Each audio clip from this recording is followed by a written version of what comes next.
Hi students, once again I welcome you in my online session. Today we are going to learn the economic causes, social causes and political causes of the Great Uprising which took place in 1857, which was also called as the First War of Independence. Let's start today's session. First of all, we are going to see the economic causes of 1857 revolt or the Great Uprising.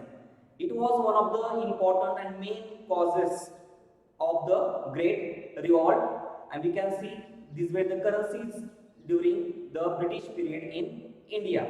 Just we find the Mahatma Gandhi's photo is there on the currency present day, but that time they used to be the king's photos used to be there of England. See, pigeons. Pigeons means the small farmers.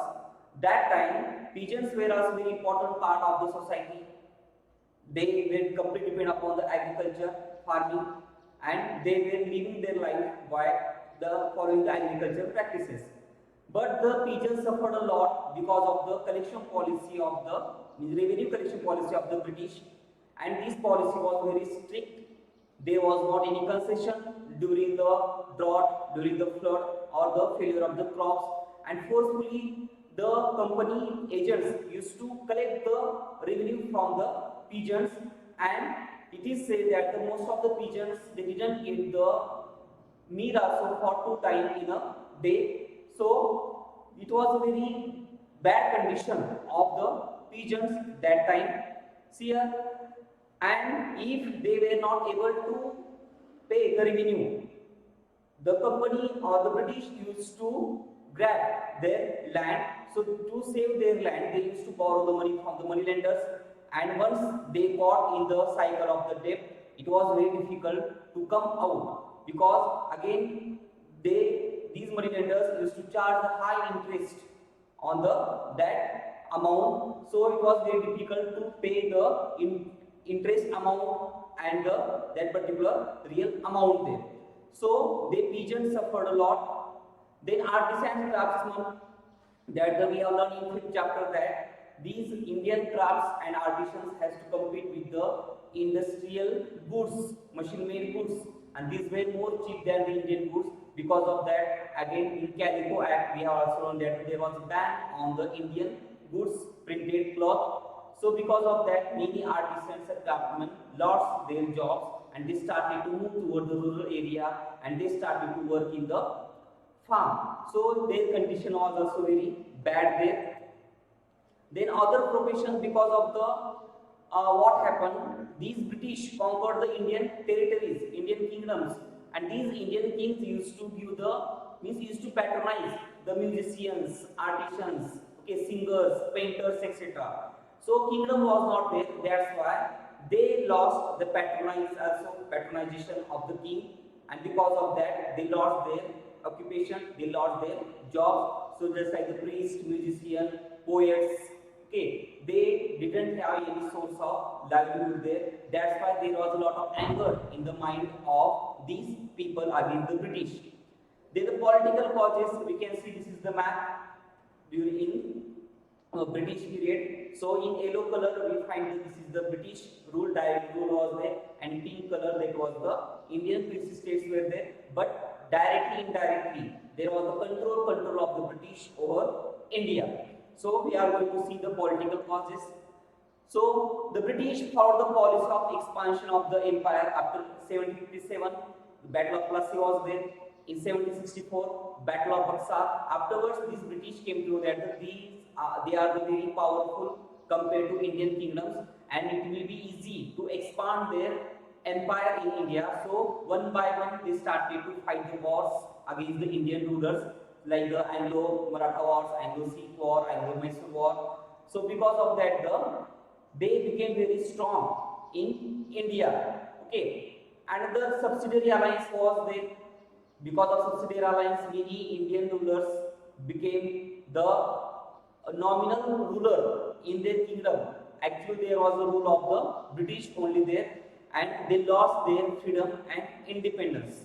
Okay, so Lord Wellesley had introduced the subsidiary alliance. As per this alliance, the Indian kings had to keep the British army in their court, and one resident used to be appointed there, and he had right to interfere in the that king's internal and external affairs.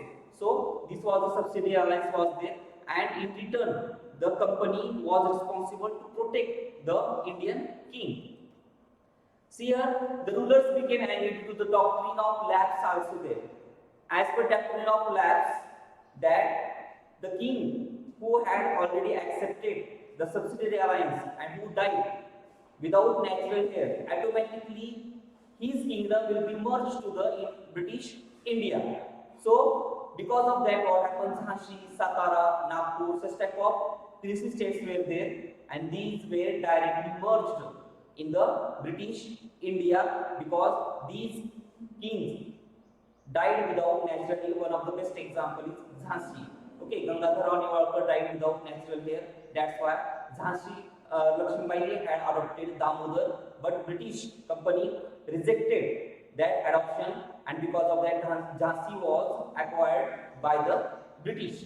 Okay, conquered by the British, and doctrine of lapse was introduced by Lord Delosi. He was Governor General India between 1848 and 1856, and as per this doctrine of lapse, he had conquered and he had merged many states in India. Because of that, many Indian kings were angry. Now Awadh was one of the important region was there, and these Nawabs were very loyal towards the company, but still it was annexed in the blame that misgovernment is there, and because of that many sepoys became very furious because Awadh was already loyal toward the British, and still it was the annexed by the company.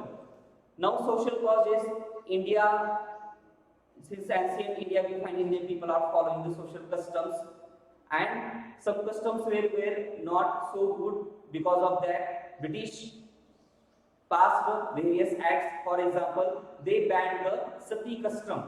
Okay, in sati custom, if husband dies, then her widow, his widow used to be put on the fire and she was burned alive there. So such type of inhuman custom was there.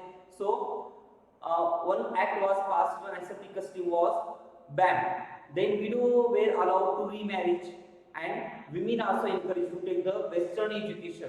Already they were not allowed to take the Indian education. Now they were allowed to take the Western education. Okay, but these were the good actions, or we can say reforms were there. But some sections of Indian society didn't like the such type of the social reform. They thought that this is the interference in their culture, and because of that they considered that. So this is these are the foreigners and they are interfering in our culture. Another some regions where the British treated themselves as a superior and Indians as a inferior. Okay, they didn't allow the Indians to travel in the first class compartment in railway. They were allowed enter in the hotels, etc. And they were not given the high promotions. Okay, if any Indian is there, he is well qualified, talented, still he was not allowed to get the promotion and high post. Such type of social discrimination was there, and that's why there was lot of anger in the mind of the Indian people. So in 1857 there was a great revolt took place. In next session we are going to see the another reasons of the 1857 revolt. Thank you very much.